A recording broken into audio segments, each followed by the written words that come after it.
खुलुमबाय बड'लेण्ड साबजेक्टआव बयखौबो बरायबाय रादाबखौ फरायदों आं प्रमद खाख्लारिया। गिबि रादाबाव दङ बङाइगावआव ड्राग्स फालांगिरि हमदों। थांनाय हरनि समावनो बङाइगाव जिल्लानि सिङाव थानाय किसान बाजार ओनसोलाव बिथां समाज सिबियारि जिसुया समफ्रामारि आरो बिथांनि लोगोफोरा सिरि सिरि संदाननायनि गेजेरजों सासे ड्राग्स फालांगिरिखौ ड्राग्सजों लोगोसे हमनो हायो। हमनो हानायनि उनाव हमजानाय ड्राग्स फालांगिरिखौ बङाइगाव पुलिसनो गथायहरो होननानै मिथिनो मोननाय जादों। मख'नो गोनांदि हमजानाय सुबुंनि मुंखौ दासिम खौराङाव फोसावनाय जाथ'वाखै। दिनैनिफ्राय क'क्राझाराव 132थि दुरान्ड कापनि गिबि गेलेनाया जागायबाय। दुरान्ड काप फुटबल टुर्नामेन्टखौ बेखेवनानै होयो भारतनि रैखाथि मन्थ्रि राजनाथ सिंह बिथाङा। दिनै गिबि सानाव एबा दुरान्ड काप फुटबल टुर्नामेन्ट बेखेवनाय हाबाफारियाव आसामनि गिबि मन्थ्रि डक्टर हेमन्त बिश्व शर्मा बिथाङाबो बाहागो लानानै गावनि बिबुंथियाव मोनसे गोजोनथाव खौरां फोसावनानै होयो।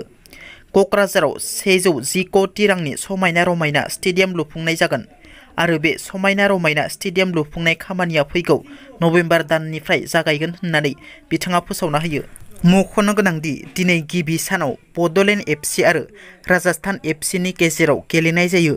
नाथाय जुब जुब अखा हानायनि थाखाय गेलेनायखौ दोनथ'नाय जायो। गेलेनायखौ दोनथ'नायसिमहालागै राजस्थानआ बड'लेण्ड FCखौ 1 गल सोनो हाबायमोन।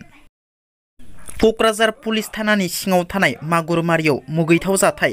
मोसौ सिखावनि सन्देहजों सासे बर' सुबुंखौ आरो सासे मुस्लिम सुबुंखौ गाज्रियै बुनाय भिडिअ'आ दासान्दि ससियेल मिडियायाव गोबां गोसारगासिनो।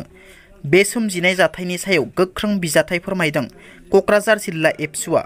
मिथिनो मोननाय बादिब्ला धावलिगुरि गामिनि उदय शंकर ब्रह्मआ गावनि न'नि असुबिदानि थाखाय गावनि मोसौखौ सासे मुस्लिमनो फानहरो आरो बे फाननाय मोसौखौ लाबोनो हेल्पनि थाखाय मेथा ब्रह्म आरो मुक्तार आलीखौ लानानै दावलिगुरि गामिनिफ्राय मागुरमारिसिम मोसौखौ लाबोनाय समावनो मागुरमारि गामिनि राजात मण्डल, कौशिक मण्डल, प्रणब गराय आरो दशरथ राय बिथांमोना आरो बे ओनसोलनि माखासे सुबुंफोरा दावलाबारि गामिनि मेथा ब्रह्म आरो मुक्तार आलीखौ सिखाव साजायनानै आखाइ आथिं खाग्रबनानै बुग्लियो।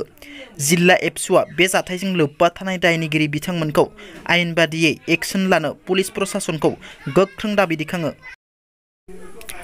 गुवाहाटीआव 3 ड्राग्स फालांगिरिखौ हमदों। दिनै खानापारा ओनसोलाव 30 किल'ग्राम गान्जाजों लोगोसे 3 ड्राग्स फालांगिरिखौ हमनो हायो।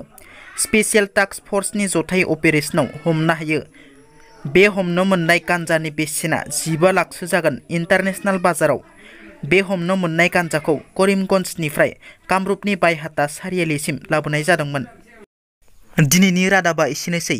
नोंथांमोना जुदि आंनि रादाबखौ खोनासंनानै मोजां मोनदोंब्ला अन्नानै लाइक, शेयार आरो साबस्क्राइब खालामनो दाबाव। गोजोन्थों।